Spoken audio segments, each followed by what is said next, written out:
Assalamualaikum warahmatullahi wabarakatuh. Alhamdulillahirabbil alamin allazi arsala rasulahu bil huda wa dinil haqq liyuzhirahu 'alad dini kulli walau karihal musyrikun. Asyhadu an la ilaha illallah wahdahu la syarikalah wa ashhadu anna Muhammadan abduhu wa rasuluh la nabiyya ba'dah. Allahumma salli wa sallim wa barik ala Muhammad wa ala alihi wa ashabihi ajma'in. A'udzu billahi minasy syaithanir rajim. Bismillahirrahmanirrahim.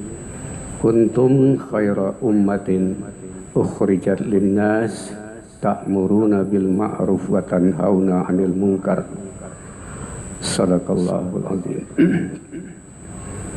Bapak-bapak, ibu-ibu, kaum muslimin dan muslimat jamaah zuhur yang dirahmati Allah. Tidak bosan-bosannya kita mengucapkan puji syukur kehadirat Allah Subhanahu wa taala yang telah memberikan kesempatan dan kekuatan kepada kita untuk melaksanakan ibadah berjamaah pada hari ini. Selawat dan salam senantiasa kita mohon pada Allah untuk junjungan kita Nabi besar Muhammad sallallahu alaihi wasallam. Allahumma sholli ala Muhammad wa ala ali Muhammad. Hadirin jamaah yang dimuliakan Allah. Ada kisah seorang laki-laki bertanya kepada Nabi ketika itu beliau sedang berada di mimbar.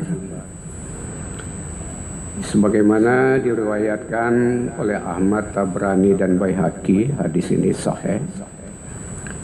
Dia bertanya, ya, siapa di antara manusia ini yang terbaik, wahai Rasulullah? Nabi menjawab dengan hadis beliau. Kata Nabi, khairun nasi aqra'uhum lil Qur'an wa afqahum fi dinillah wa atqahum lillah amaruhum bil ma'ruf wanhahum 'anil munkar wa usaluhum lirrahim. Hadis diriwayatkan Ahmad Tabrani dan Baihaqi. Kata Nabi, sebaik-baik manusia itu ialah mereka yang paling baik bacaan Al-Qur'annya. Khairun nas aqra'uhumul lil Qur'an. Yang kedua, wa afqahuhum fi dinillah. Itu orang yang paling paham dan mengerti dengan agama Allah. Yang ketiga, wa atqahum lillah. Itu orang yang paling takut kepada Allah. Kemudian, amaruhum bil ma'ruf wanhahum 'anil munkar. Mereka yang senantiasa sungguh-sungguh melarang atau mengajak orang berbuat ma'ruf dan melarang manusia dari perbuatan mungkar. Kemudian yang terakhir kata Nabi, yaitu orang yang setia melakukan dan memelihara hubungan silaturahim. Jadi ada 5 kriteria manusia yang paling baik, kata Rasulullah menjawab pertanyaan seorang sahabat ini. Yang pertama, barangkali hadirin yang kami muliakan, dari kelima ini tentu tidak semuanya barangkali yang kita stressing dalam waktu yang relatif pendek ini. Yang pertama tentunya orang yang paling baik bacaan Al-Qur'annya. Jujur kita barangkali mengakui banyak masyarakat kita, umat Islam, dia taat beribadah, rajin sholat dan sebagainya. Tetapi ketika disampaikan oleh para mubaligh kita bagaimana seharusnya kita sebagai umat Islam di samping meyakini, mengimani Al-Quran, tapi juga kita cintai dan kita rajin membaca Al-Quran. Nah, membaca Al-Quran itu tentu dengan baik dan sempurna sesuai dengan ketentuan hukum-hukum tajwid di dalam membaca Al-Quran. Alhamdulillah, hadirin yang kami muliakan, sudah mulai banyak kesadaran dari orang-orang tua kita yang sudah dewasa mau belajar kembali baca Al-Quran. Ada kelompok yang sudah menyadari, karena setelah kita teliti, kita dengarkan bacaannya, banyak yang tidak sesuai dengan kaidah-kaidah yang baik membaca Al-Quran itu. Padahal Allah katakan waratilil Quran tartila. Ya, kamu baca Al-Quran itu dengan tartil. Dengan tartil, dengan indah, tidak tergesa-gesa, baik bacaannya, mengerti kita dengan makhraj hurufnya, tempat keluar hurufnya, sifat huruf, panjang pendeknya, dengung dan segala macamnya itu. Walaupun barangkali tidak semua kita yang punya bakat, kemampuan untuk melagukan Al-Quran dengan indah, seperti mujawad yang kita dengar dalam MTQ. Paling tidak kita membaca Al-Quran itu dengan sebaik-baiknya sesuai dengan kaidah. Alhamdulillah sekarang sudah mulai muncul di beberapa masjid dan ada musala, dan mereka mau belajar kembali membetulkan bacaan Al-Qur'annya. Ya.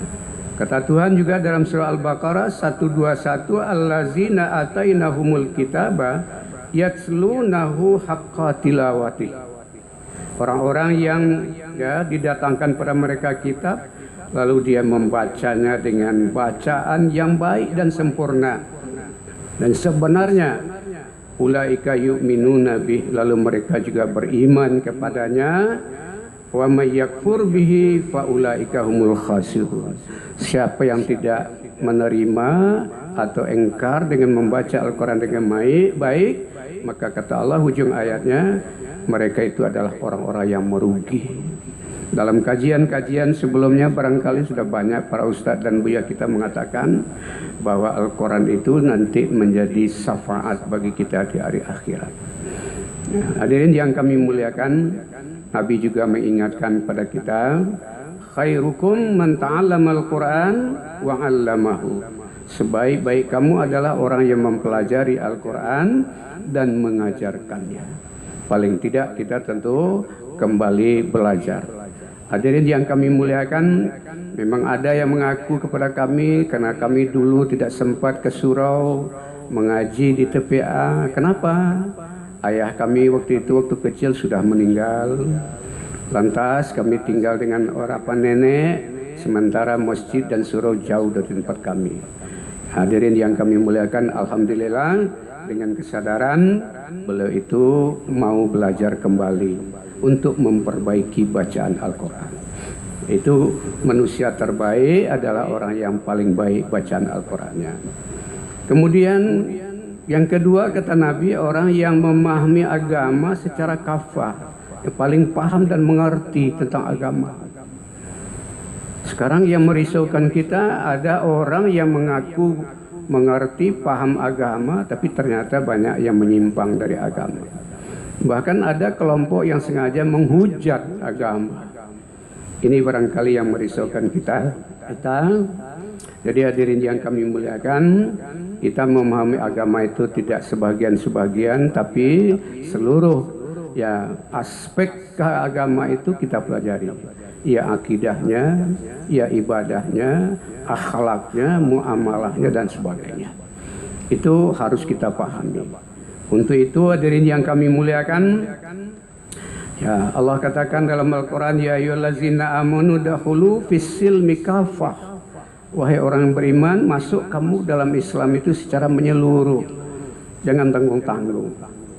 Begitu juga perintah Allah dalam Al-Quran, ya agar kita mempelajari Al-Quran dengan agama dengan sungguh-sungguh. Wa ma kanal mu'minuna liyanfiru kafatan falaula nafara min kulli firqatin minhum ta'ifatun liyatafaqahu fid din waliyunziru qaumahum iza raja'u ilaihim la'allahum yahzarun. Ya. Tidaklah pantas orang-orang mukmin itu semuanya pergi ke medan perang. Ya, mengapa sebagian mereka yaitu tiap-tiap golongan tidak pergi untuk memperdalam ilmu agama, pengetahuan agama, sehingga mereka nanti kembali kepada keluarganya mengajarkan agama itu supaya mereka dapat menjaga dirinya dari yang merusak agama di dalam kehidupan keluarganya.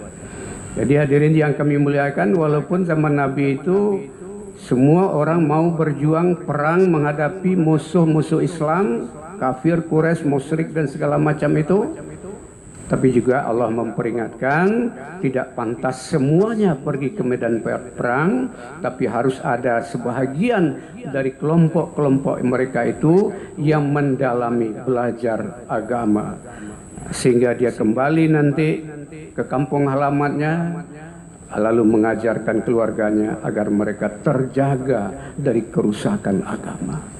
Hadirin yang kami muliakan, lalu yang ketiga, mereka adalah orang yang paling takut kepada Allah.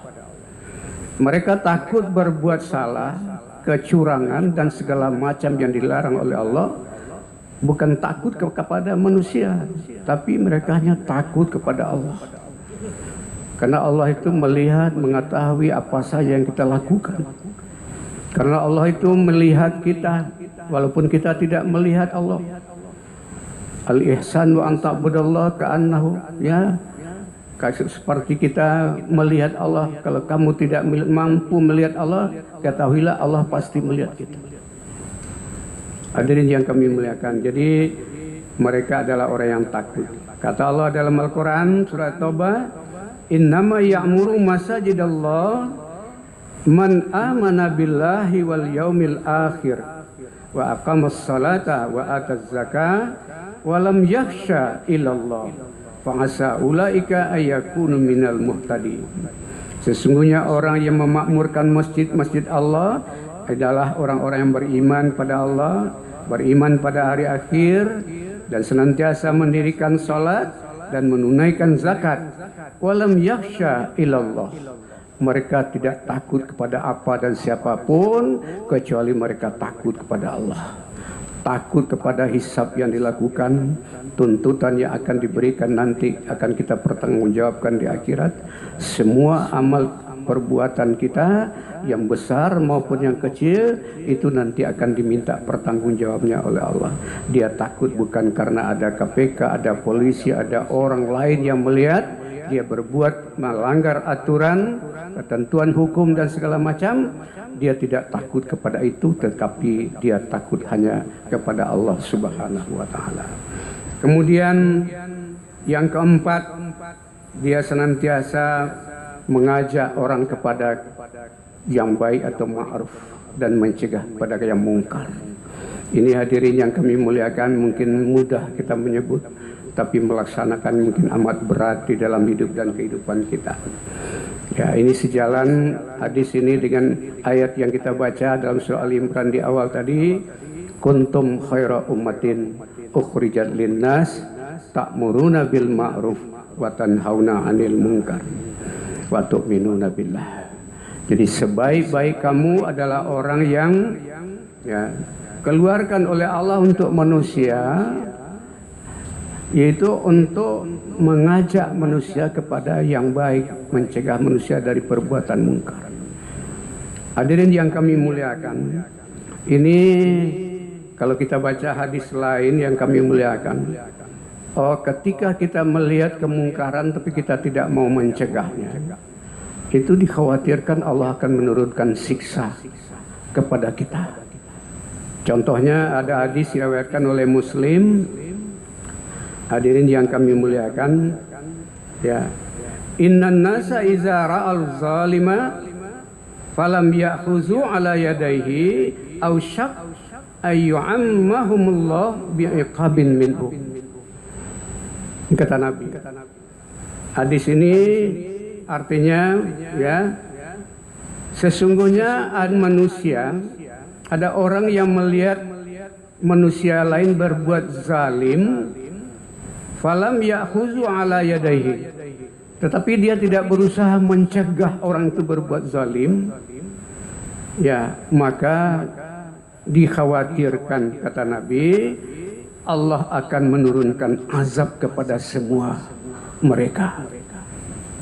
Hadis ini menjelaskan, hadirin yang kami muliakan, jikalau kita melihat ada orang berbuat zalim, kalau kita tidak berusaha mencegahnya, nah kita yang tidak mencegah kena siksa, orang yang berbuat zalim pun kena siksa, dan orang yang lain tidak bersalah pun kena siksa. Hadirin yang kami muliakan, ya kita tahu barangkali, wattaqu fitnatal lati la tusibannal ladzina zalamu minkum khassa.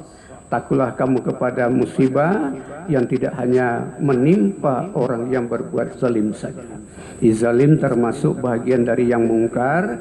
Kalau kita tidak berusaha mencegah, ya karena Nabi juga mengisyaratkan, tolonglah orang yang berbuat zalim dan kamu tolong pula orang yang dizalimi. Bagaimana menolong orang yang berbuat zalim? Cegah dengan segala upaya yang kita lakukan. Bagaimana menolong orang yang dizalimi? Lindungi dan selamatkan mereka dari perbuatan zalim. Hadirin yang kami muliakan, ini dijanjikan oleh Allah seperti tadi, kalau kita melihat, ya kita tidak ikut, paling tidak kata Nabi juga, man ra'a minkum mungkaran, ya siapa di antara kamu yang melihat kemungkaran, fal yughayyiruhu biyadihi, hendaklah kamu cegah dengan tangan. Dengan tangan artinya dengan kekuasaan. Nah, lalu fa ilam yastati' fa bilisani. Kalau kita tidak sanggup dengan tangan, ya maka robalah dengan lisan. Dengan nasihat, karena melalui dakwah dengan segala macam, tidak hanya melalui mimbar seperti ini, bisa dilakukan oleh orang perorangan. Watawasau bil haqq watawasau bis sabr. Ya, tidak perlu pula dia pandai berpidato, berceramah, berkhutbah, tapi disampaikan dalam rangka nasihat menasihati. Karena ad-dinun nasihat, kata Nabi, agama itu adalah nasihat. Jadi kita memberikan nasihat kepada orang yang barangkali kita lihat cenderung untuk berbuat kemungkaran, ya menyusahkan orang, menganiaya orang lain. Nah, kita upayakan memberikan nasihat kepada mereka, berarti menyelamatkan dan menolong mereka, baik yang berbuat zalim maupun yang dizalimi, sehingga kita tidak membiarkan orang, ya zalimun la yantahi, itu orang yang berbuat zalim tidak pernah henti-hentinya. Ya, itu kita upayakan untuk mencegahnya. Kemudian yang terakhir, hadirin yang kami muliakan, setia menghubungkan silaturahim. Kita tahu dan yakin bahwa isyarat yang diberikan oleh Nabi kita, bahwa orang yang selalu menghubungkan silaturahim, menjaga hubungan silaturahim antara sesama saudara, sesama muslim dan orang-orang lain, ya berdampingan dengan kita, itu dipanjangkan umur dan dimudahkan rezeki kita. Sebaliknya, hadirin yang kami muliakan, orang-orang yang barangkali tidak mau melihara hubungan silaturahim, ya diingatkan oleh Allah di dalam Al-Quran surat Muhammad ayat 22-23. Fahal asaitum in tawallaitum an tufsidu fil ard wa tuqatti'u arhamakum ulaika la'anahumullah fa asammahum wa a'ma absarahum. Apakah kamu mengira ketika kamu berkuasa lalu kamu berbuat binasa di muka bumi dan memutuskan hubungan silaturahim di antara kamu? Lalu kata Allah, ulaika la'anahumullah, mereka dilaknat atau dikutuk oleh Allah. Fa asammahum wa a'ma absarahum, lalu dia dibutakan, ya, dipekakkan telinganya dan dibutakan hatinya. Mudah-mudahan kaum muslimin dan muslimat, dengan ceramah pendek kita ini, kita termasuk orang yang benar-benar manusia terbaik di antara manusia yang banyak ini. Terima kasih, banyak maaf. Billahi taufik wal hidayah. Wassalamualaikum warahmatullahi wabarakatuh. Allahu akbar, Allahu akbar. Ashhadu an la ilaha illallah. Ashhadu anna Muhammadar Rasulullah. Hayya 'alas salati, hayya 'alal falah. قد قامت الصلاة قد قامت الصلاة الله أكبر الله أكبر لا إله إلا الله.